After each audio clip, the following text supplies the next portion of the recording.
What did IKEA announce that it's discontinuing? What did IKEA announcing that it's discontinuing? Now I'll give you three options. I need to try to guess which one from these options that you think is the correct answer for the question. And here is the list of the options. The first option is instruction. The second option is its catalog. And the last option is meatballs. So from these options, what do you think? Which one is the correct answer for the question?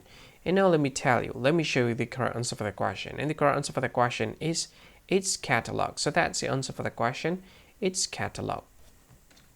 Thank you so much for watching this video. If you find this video very useful, you can help this channel to grow by subscribing to the channel. Click this subscribe button and like this video. And if you want to share it with your friends, just go ahead, click this share button and you can share it to any social media that you wish. And if you want to comment in this video, just go ahead, find comment section and comment. Say whatever you want in it. I think that's all of it. Thank you so much for watching this video and see you again in another video. Bye bye.